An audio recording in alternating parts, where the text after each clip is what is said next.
warahmatullahi wabarakatuh. Alhamdulillahilladzi arsala rasulahu bil huda wa dinil haqq liyudhhirahu 'ala dini kulli wa kafa billahi shahida. Wa asyhadu an la ilaha illallah wahdahu la syarika lah wa asyhadu anna Muhammadan abduhu wa rasuluh. Allahumma shalli wa sallim ala habibina wa qudwatina Rasulillah Muhammad sallallahu alaihi wasallam wa ala alihi wa ashabihi wa man tabi'ahum bi ihsanin ila yaumil qiyamah. Allahumma bika amsayna wa bika asbahna wa bika nahya wa bika namut wa ilaikal masir. Jemaah Masjid Al-Huda yang dirahmati oleh Allah Subhanahu wa taala, kita senantiasa berupaya menjadi hamba-hamba Allah yang bersyukur dengan banyak memuji Allah Subhanahu wa taala dan juga menggunakan nikmat Allah yang begitu besar demi kebaikan kita, kemaslahatan kehidupan kita di dunia ini, lebih-lebih amal soleh yang bisa membawa kebahagiaan kita di akhirat kelak, yaitu surganya Allah Subhanahu wa taala. Amin ya rabbal alamin. Termasuk kegiatan kita setiap pada sholat, baik pada sholat maghrib maupun pada subuh, kita menggunakan kesempatan waktu dan umur kita untuk sejenak mendalami dinul Islam, baik itu mendalami Al-Quran maupun hadis dari hadis Rasulullah SAW. Semoga itu sarana memudahkan kita menuju ke surganya Allah Subhanahu wa taala, sebagaimana yang disampaikan oleh Rasul sallallahu alaihi wasallam.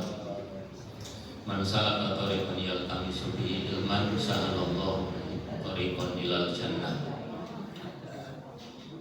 Bapak Ibu yang dirahmati oleh Allah Subhanahu wa taala, malam hari ini kita akan melanjutkan kajian kita di Riyadhus Shalihin di bab yang 50, babul khauf, bab tentang takut, yang kemarin sudah kita bahas beberapa poin yang tertuang di dalam surat Hud di ayat 102 sampai 106, yang intinya pada kajian yang lalu bahwasanya Allah Subhanahu wa taala menciptakan manusia itu ada tujuan tertentu, yaitu kita akan agar beribadah kepada Allah Subhanahu wa taala.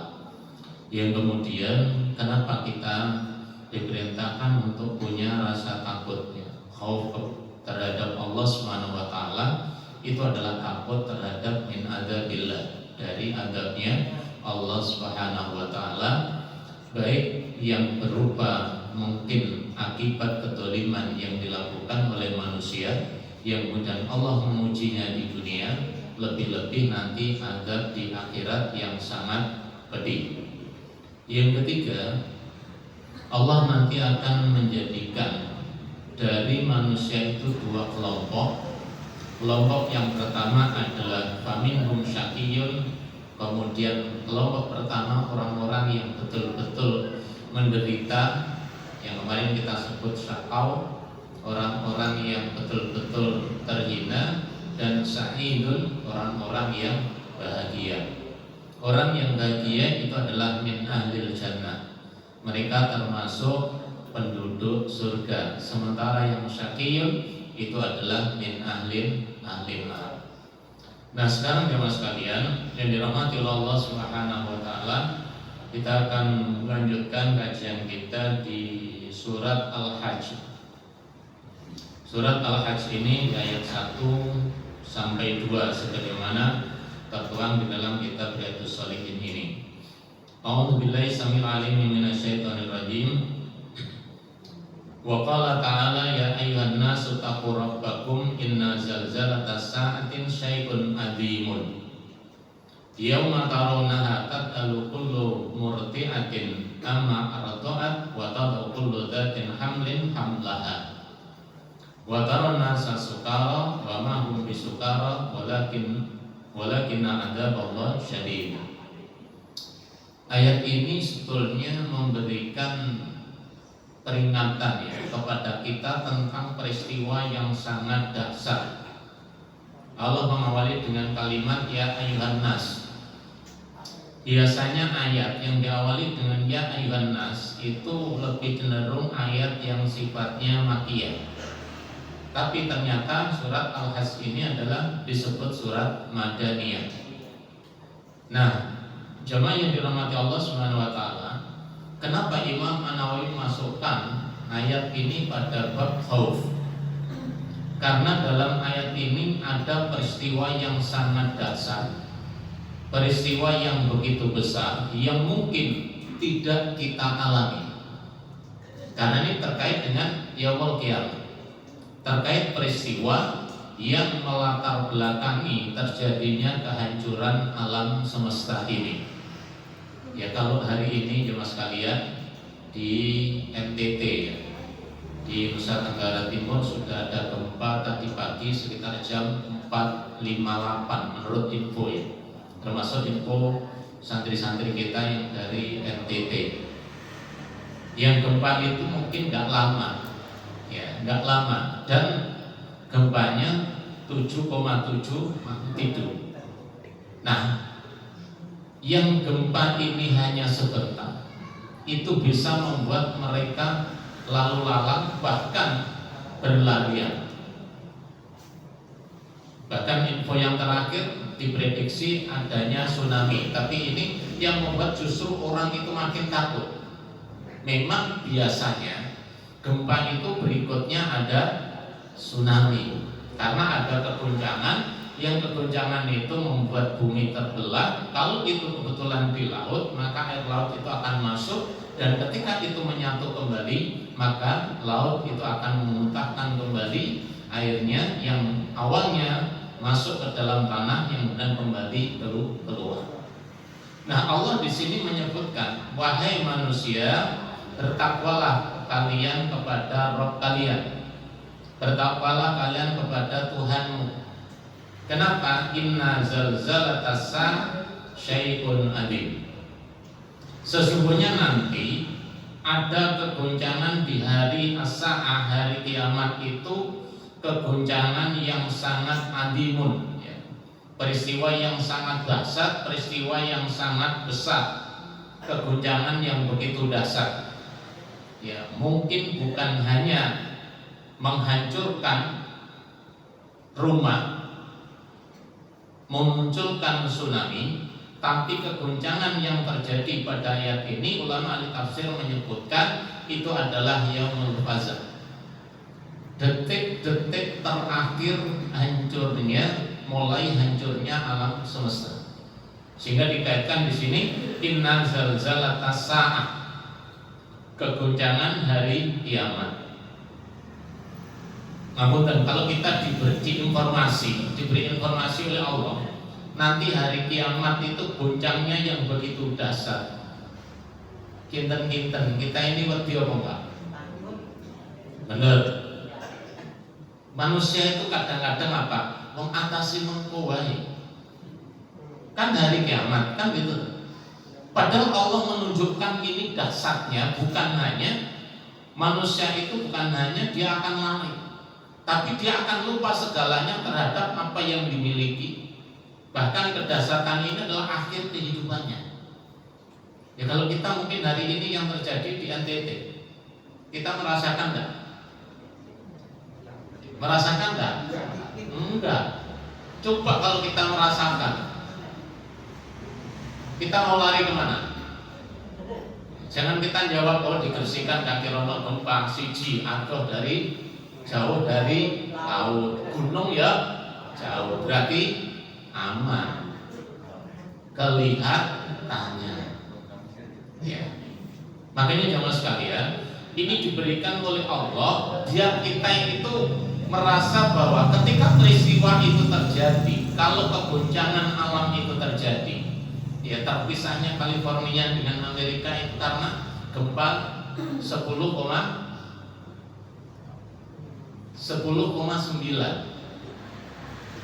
Lapindo itu nggak gempa, Pak, bocor. Itu habis berapa desa. Nah, Allah memberikan informasi ini biar di dalam diri kita itu ada perasaan di mana ketika musibah itu terjadi, apalagi di hari kiamat. Makanya kenapa kita ini diberi informasi ini kemudian punya rasa takut? Jamaah yang dirahmati Allah Subhanahu wa taala, di dalam kitab Al-Qiyamatul Kubra, kalau kita baca itu ngeri, Pak. Kita ini kan sering dikasih informasi kiamat sugro sama kiamat kubro. Karena merasa kita tidak di zaman kiamatul kubro, yang kita pahami hanya sugro, pokoknya ada kematian, paling banjir, hujan deras, kan gitu.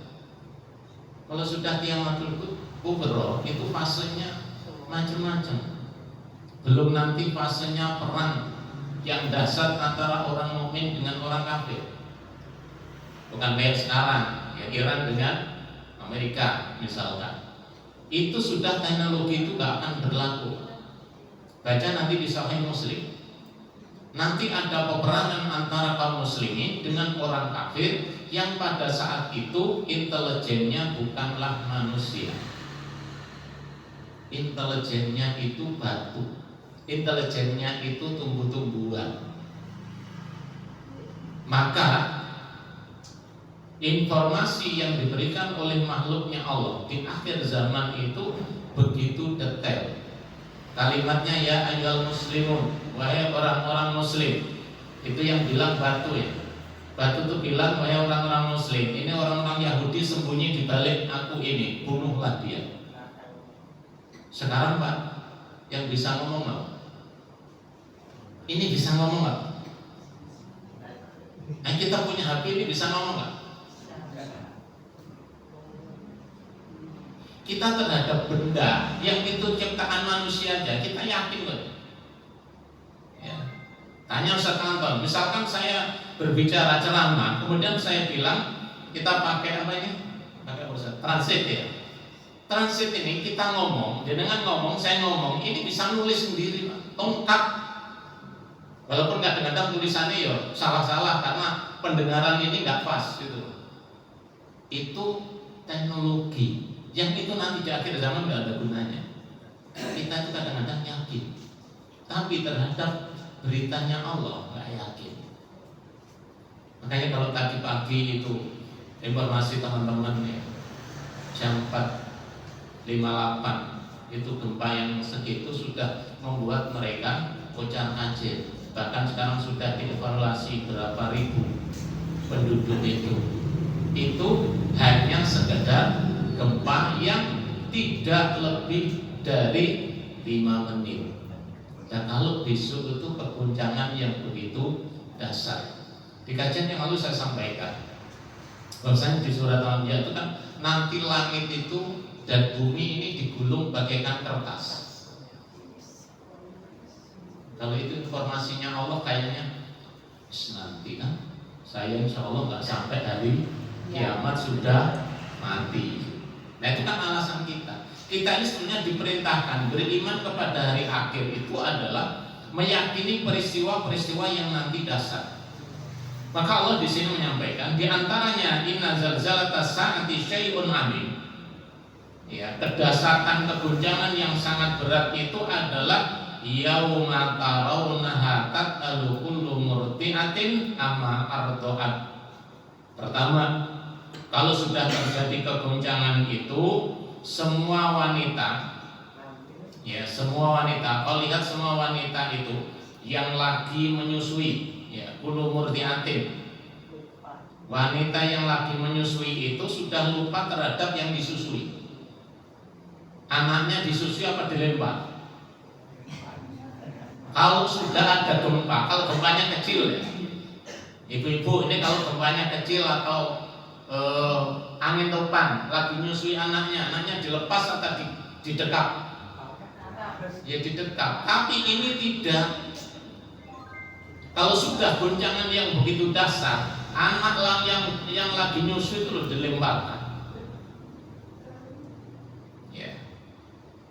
Yang pertama, yang kedua, watatu kullu dzatin hamlin hamlaha. Orang yang lagi hamil, ya, itu tidak peduli, ya, kandungannya. Kira-kira misalkan nabrak, itu tidak mikir anaknya gugur atau kandungannya Napa nih ibu-ibu?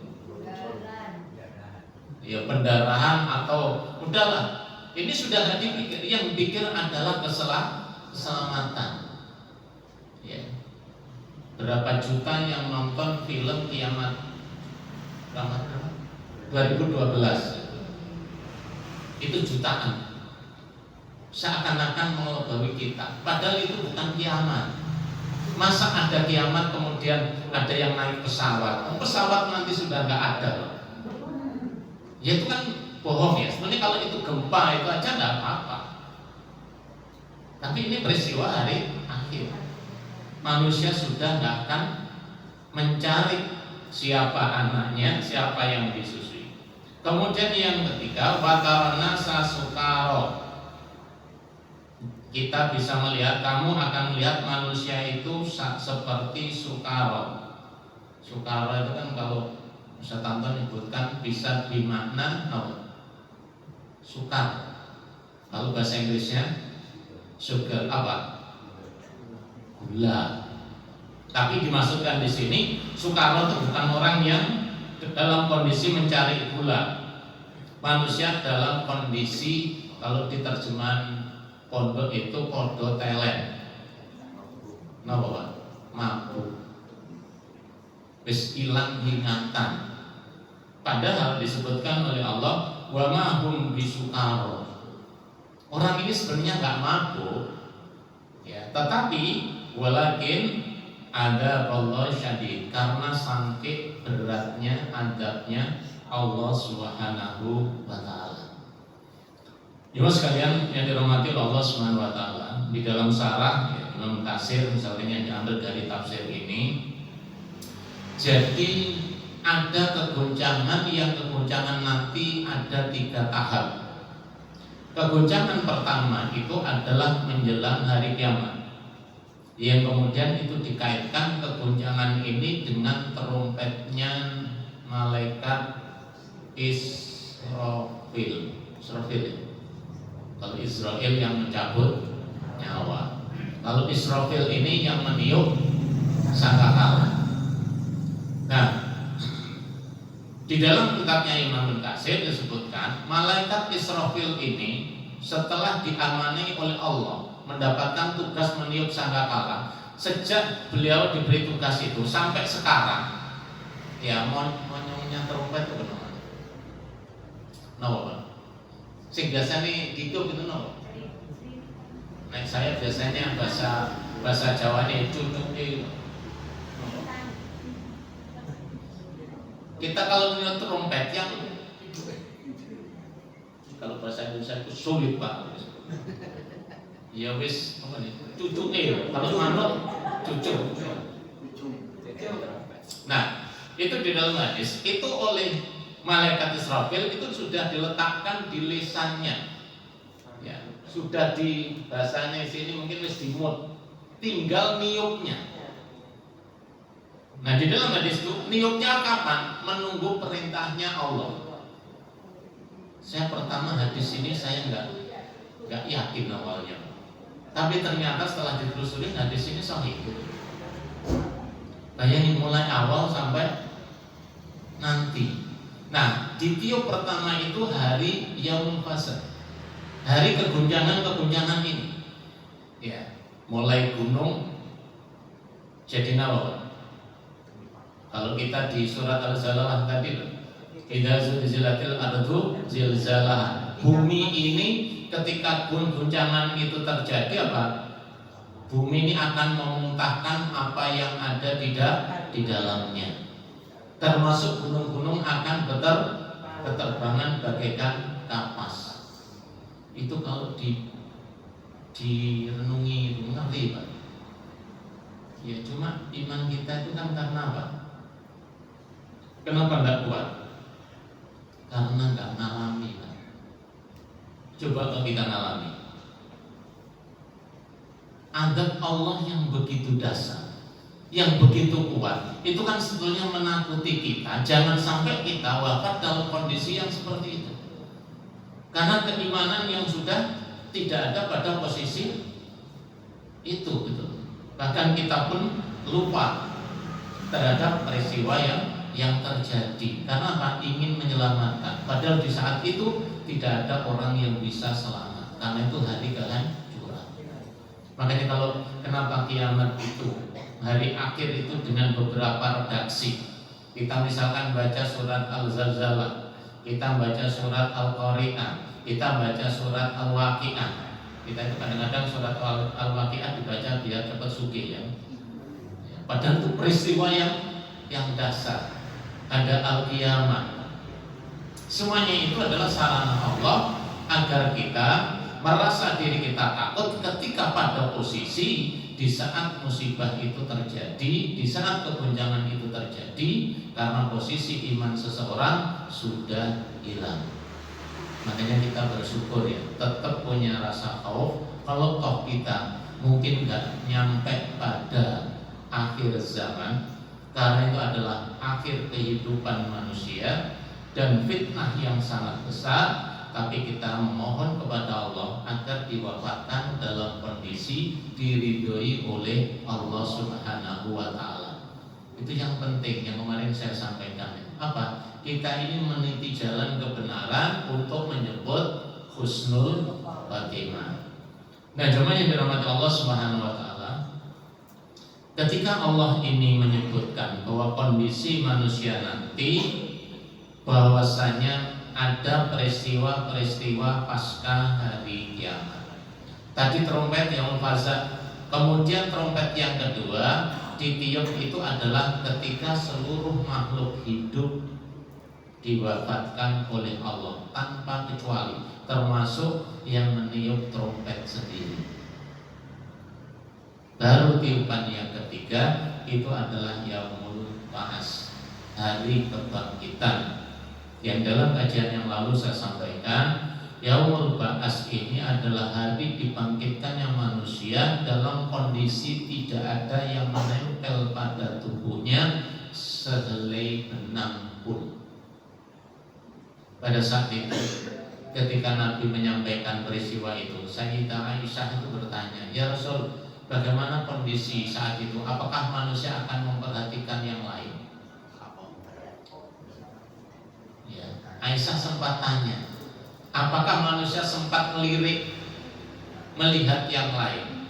Nabi menyampaikan, kedahsyatan pada hari itu tidak akan membuat seseorang melihat orang lain, tetapi akan ingin menyelamatkan dirinya sendiri. Makanya jemaah sekalian yang dirahmati oleh Allah Subhanahu wa Ta'ala, kalau di kajian yang lalu kita sampaikan, memang Allah menetapkan ya, ajal manusia, juga menetapkan syaqiyun wa sa'idun. Kita diperintahkan oleh Allah untuk ikhtiar, untuk mencari kebenaran. Makanya ada penjelasan di sini di dalam hadis yang ke-401, ketika Allah menjelaskan, ketika Rasul SAW menjelaskan bahwa antara orang yang syaqiyun atau sa'idun itu adalah orang-orang yang ketika amalnya famal ladila ilaha ghairu inna ahdukum la ya'malu bi amali ahli jannah hatta ma yakunu baina wa baina illa dira'un fayasbiqu alaihi alkitab fayamalu bi amali ahli nar fayadkhuluha. Yang kemarin sudah kita singgung sedikit dari hadis ini. Jadi ada orang yang dalam kehidupannya itu meniti kebenaran. Ya, kalau kita ibaratkan kita bukan berjalan, kita hidup diberi kehidupan oleh Allah, sudah mulai dari sini. Jalannya nanya ke kanan nombok ke kiri. Baik, dari sini kita hidupnya dari sini. Nah, kita dalam kondisi baik atau amal-amal yang kita jalani adalah amal kebaikan, sudah sampai sini. Kurang sedikit ajal kita di sini. Nah, ketika pada ajal kurang sedikit ini, kemudian orang tersebut melakukan apa? Amalan yang amalan itu adalah amalan ahlun nar, fayamalu bi amali ahlin nar, dia mengerjakan amalnya penduduk neraka, maka dia fayat puluhan. Dia akan masuk ke neraka. Kenapa? Dari sini sampai sini. Kemudian di sini menjadi orang yang suul khotimah. Nah, yang kedua, ada orang wa inna ahadukum la ya'malu bi amali ahli nar kata ma yakunu baina wa bainaha illa dirahun. Sama, orang ini berbuat kemaksiatan, kemudian menjelang ending akhirnya ternyata dia bertaubat kepada Allah Subhanahu wa taala dan dia beramal dengan amal ahlul jannah. Bayat malu bi amali ahli jannah bayat puluhan. Maka dia itu akan masuk di surga. Makanya di kajian keberapa itu pernah saya sampaikan, kalau terkait dengan amal ibadah, ya konsep kita adalah innamal a'malu binniyat. Itu kalau kita konsep beramal, ya innama a'malu binniyat wa innamal likulli imri'in ma nawa. Ya, manusia nanti akan dibalas oleh Allah sesuai dengan niatnya. Sementara kalau kita sudah berbuat kebaikan, tugas kita adalah menjaga amal kebaikan kita, sehingga hadis yang kita jadikan pegangan agar kita tidak menjadi orang yang suul khotimah adalah innamal a'malu bil khawatimiha. Kalau di tagnya Nomfori, sesungguhnya amal manusia yang menentukan kedudukannya syaqiyun au sa'idun itu adalah di akhirnya. Ya, ini yang berat. Kulo jenengan ini kan ada ngaji, ini kan mempertahankan hidayah kita, ya, mempertahankan keimanan yang oleh Allah sudah ditanamkan pada diri kita, yang kemudian kita diperintahkan untuk istiqomah di atas kebenaran atau di atas keimanan. Nah, jemaah yang dirahmati Allah Subhanahu wa taala, kedasatan ahlun nar ini disebutkan di dalam hadis yang diriwayatkan oleh Imam Muslim. Kalau urusan surga tidak usah dibahas. Kalau mau membahas monggo, tapi itu surga itu adalah kenikmatan abadi. Kalau kita ini kira-kira lagi kondisi ekonomi seret, ya, musibah terjadi, yang kita baca apa kira-kira? Pak, kalau kita diuji oleh Allah, itu yang sering kita baca seharusnya no? Hah? Iya, kalau kita ditimpa musibah mesti innalillahi wa inna ilaihi raji'un. Kita menyadari bahwa ini kita milik Allah dan kita akan kembali kepada Allah. Setelah ucapan itu, itulah ulaika alaihim sholawatun min rabbihim wa ulaika humul muhtadun. Mereka yang mengucapkan kalimat istirja itulah yang nanti akan mendapatkan petunjuk dari Allah. Nah, kalau sudah membaca itu, kira-kira kita senang, sedih, apa kesedihan kita terobati? Wes ngeten nomor. Kita kalau uangnya hilang itu kira-kira sedih nggak? Sedih. Yang kita ucapin apa?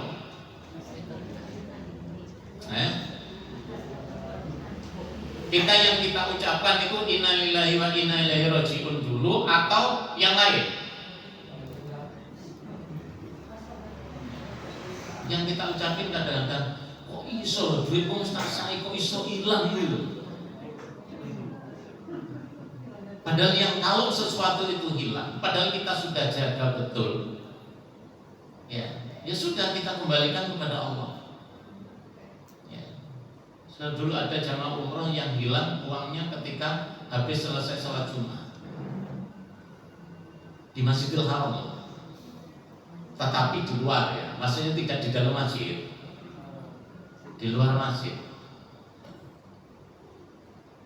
Apa kita nggak bilang, oh berarti di Mekah nggak ada pencuri atau di sana ada pencopet? Kira-kira copet itu takut nggak? Ini daerah haram loh ya, takut nggak? Padahal hukum di sana itu berat, berat. Ya. Tapi masih ada, Jenengan keluar dari masjid, dari pintu masjid, jangan kemudian gak kira ono setan yang ini, gak ono pencuri. Nanti di jalan itu Pak banyak. Itu bisa disilet ini. Tapi sudah kita sampaikan, Pak, kalau ke masjid tidak usah bawa uang banyak. Kalau nanti jenengan mau belanja setelah sholat Jumat, kalau ingin bawa, ya ingin bawalah uang yang niat jenengan untuk memberikan sedekah orang yang membersihkan masjid, tukang sapu. Tapi jenengan jangan terang-terangan. Ya sambil jalan dikasihkan, itu aja. Loh Ustaz, yang ini ono pencuri, ya enggak sih, enggak roh aku pencuri ini sok.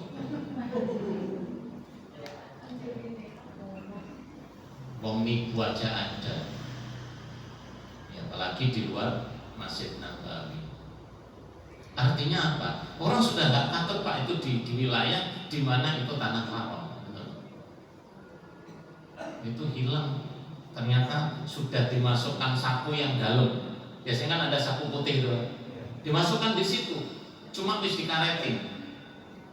Itu ini sobek. Baru mau belanja Ustaz, uang saya dicopet. Sampai tak bilangin kan, ngapain sholat Jumat nggawa duit ini? Ning Masjidil Haram itu nggak ono kotak, infak. Enggak ada buka infak terus. Kalau nyaman berapa real kok enggak ada. Kalau sudah hilang itu, Ustaz kira-kira balik enggak? Waduh, nek sampai tekok itu ya saya enggak bisa ya, ya karena donnya sekitar uang realnya pokok senilai 9.732. Gara-gara itu Pak, besok ikannya masih. Ya, artinya apa? Kondisi yang seperti itu. Ya, bahkan beberapa yang HP-nya istri saya, HP-nya jelek loh. HP-nya jelek, itu jatuh di dekat Hijr Ismail.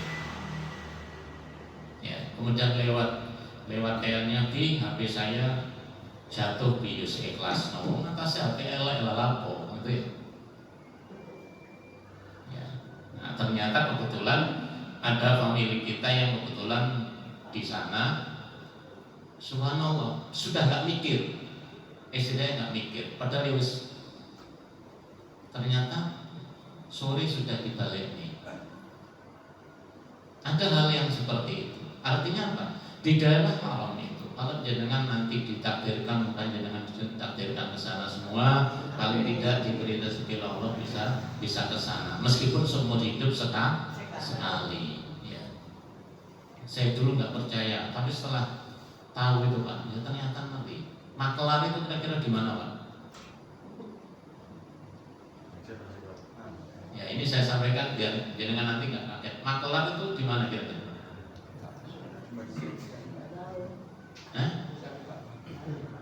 Justru ada Makelar mencium Hajarul Aswad. Ya, itu orang mana? Jangan nyebut Madura, orang Indonesia itu aja. Nanti ditanya, jenengan pengen Hajarul Aswad? Iya. Kan jenengan dikawal itu bisa 5-6 orang. Jenengan bisa nyium Hajarul Aswad. Baru diajak ke pinggir, jenengan transaksi. Berapa? 100 real, 50 real. Jenengan kira-kira bayar kan? Hah? Itu mencium Hajarul Aswad, saking pengine. Saya pernah kecepet elek wong ini, kalau nggak salah bukan orang Bedui, orang Yaman, cempit gini Pak. Padahal saya hanya bodeli orang ini biar yang dikepit justru saya, sehingga terus sampai mati gitu ya. Padahal mencium itu hukumnya sunnah. Artinya memaksakan diri. Nah, adab yang diberikan oleh Allah Subhanahu wa taala terhadap orang-orang yang tahu bahwa itu daerah haram. Itu daerah yang mungkin secara amal soleh pasti dilipatkan gandakan oleh Allah.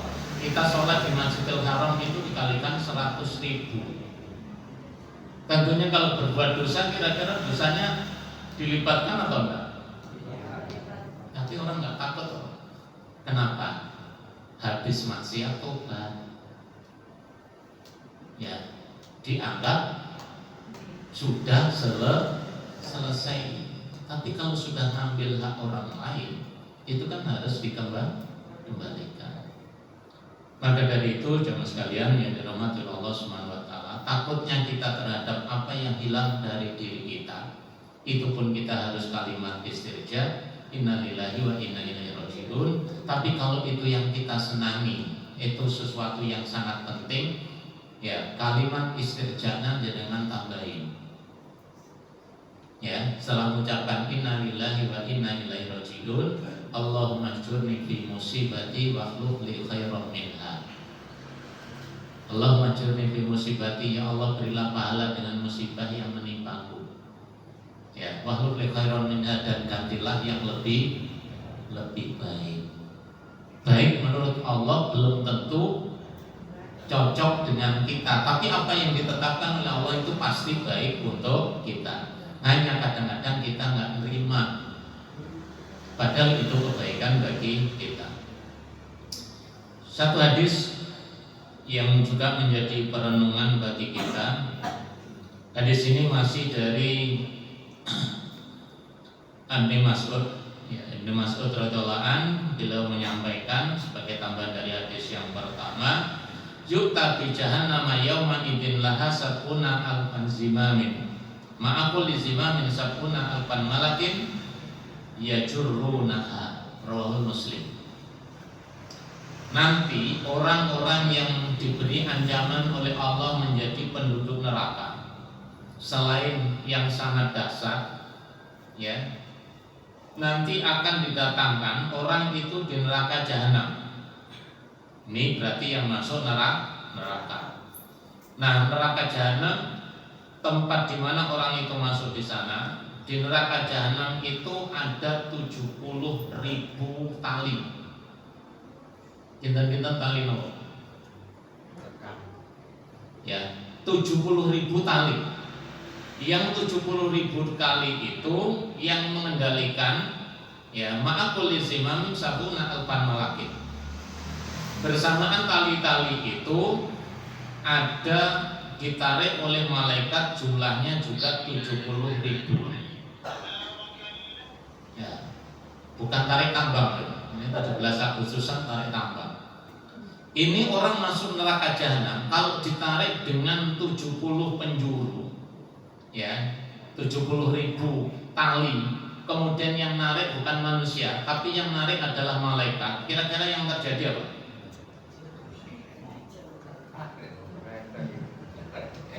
Ya, kalau kita bayangi gak bisa. Itu saking dasarnya. Belum lagi yang masuk ke dasarnya, yang oleh Rasul disampaikan pada para sahabat pada waktu itu, batu yang diluncurkan dilemparkan ke neraka jahanam, ya, pada waktu itu 70 tahun belum sampai dasarnya, ya. Makanya ngapunten, kalau kita itu lagi senang, ya, yang kita baca seharusnya ayat-ayat tentang neraka, hadis tentang neraka, biar senangnya kita itu nggak teman-teman gitu. Ya, tapi kalau kita sedih, baca tentang kehidupan surga, biar kita tenang. Ternyata ada balasan yang besar di hadapan Allah dibanding dengan dunia ini yang hanya sementara. Oke, jadi ini contoh adabnya Allah yang begitu dahsyat ketika orang itu disiksa oleh Allah Subhanahu wa taala. Maka sikap khauf, ya, perasaan takut kita bukanlah takut kepada manusia, itu akan lebih tinggi takutnya dibanding takut kepada Allah. Tapi yang harus kita angkat adalah kita lebih takut kepada Allah daripada takut kepada manusia.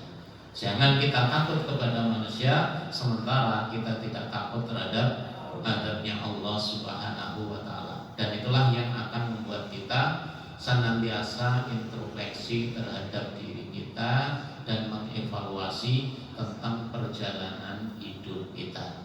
Semoga Allah menjadikan kita orang-orang yang diwafatkan dalam kondisi husnul khotimah dan diridhoi oleh Allah Subhanahu wa taala. Saya kira itu beberapa ayat dan hadis. Kalau ada yang bertanya monggo. Saya ya. Oh nggih, monggo. Bagaimana jika orang yang akan sakaratul maut itu sebaiknya kita itu berbuat apa, Ustaz? Yang hidup apa yang mau mati? Yang mau mati. Iya, yang mau mati. Oke, mata nomor orang yang mau meninggal kan ya?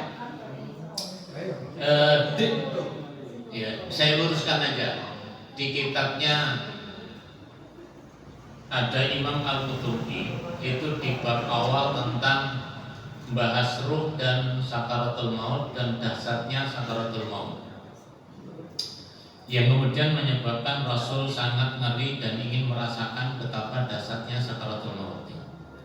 Intinya gini, orang yang sudah pada posisi sakaratul maut itu sudah tidak akan bisa berbuat apa-apa. Orangnya ya. Jadi orang yang sakaratul maut itu orang yang sudah tidak bisa berbuat apa-apa. Karena disebut sakarat ini sudah betul-betul ruh ini sudah di sini. Bahasanya Jawa loh. Wis sekarat. Sekarat itu antara hidup dan mati atau pasti matinya? Pasti mati. Nah, yang diperintahkan itu adalah yang hidup.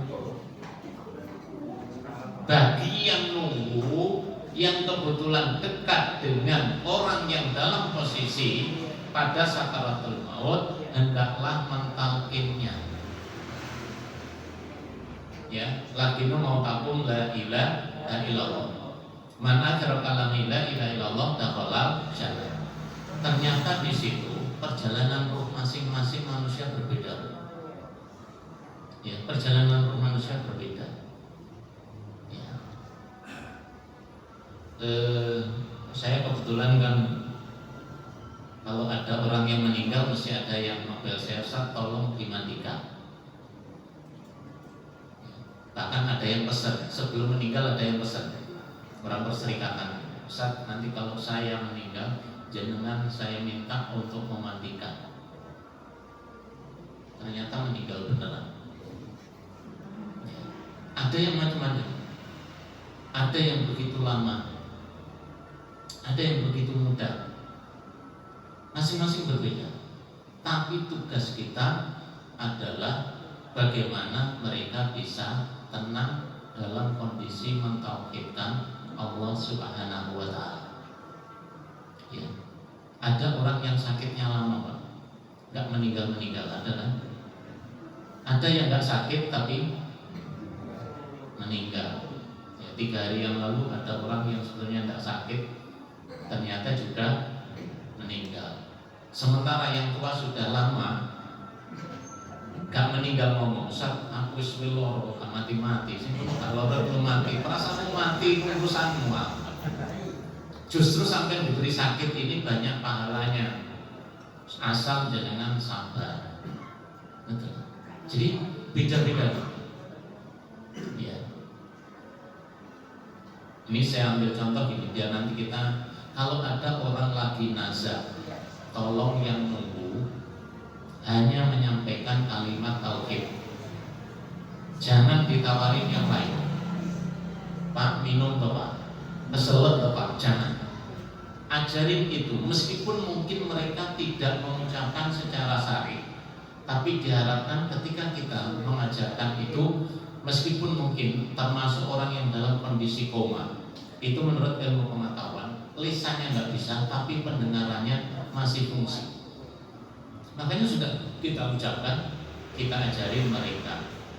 Adapun ketika nanti melafalkan, wallahu a'lam, ada yang sakit kemudian minta saya, Ustaz tolong aku depnomolen kok belapo aku supaya mati.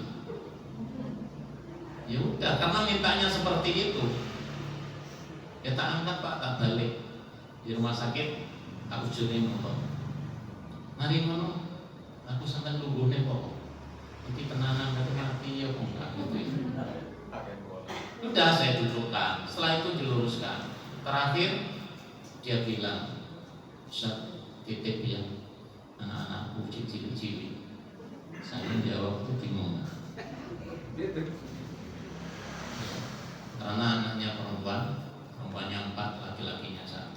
Saya jawab, ya insya Allah. Saya kan cuma titip kan. Nek kon mau penny aku gak jawab. Anakku waktu itu siji. Insya Allah lah. Nah setelah itu dia selonjor dan itu wafat. Kelihatannya enak kan? Ustaz, kita yang mandikan, kita yang mengkafani. Ya.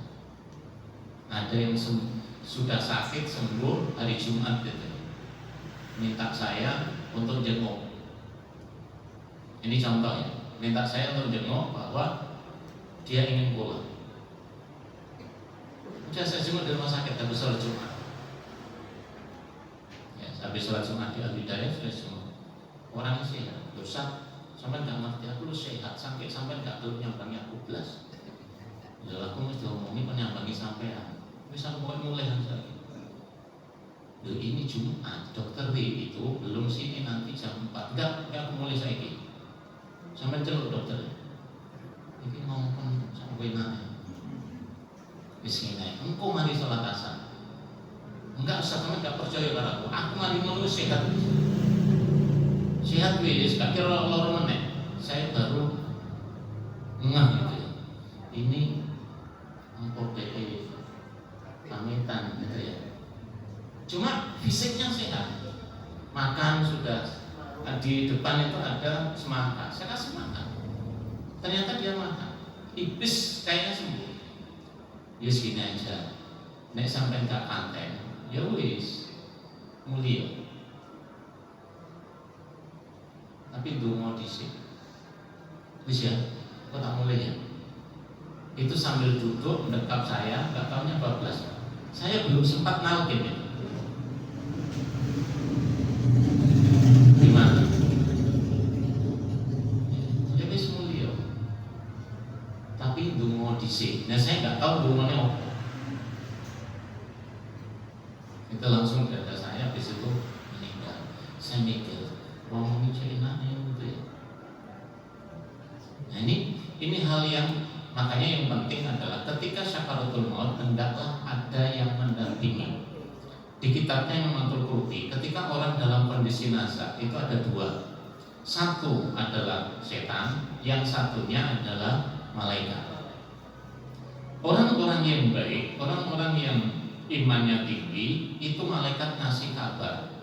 Inilah ajal, inilah tempatmu nanti. Si setan ini goda. Maka kekuatan iman ini yang penting.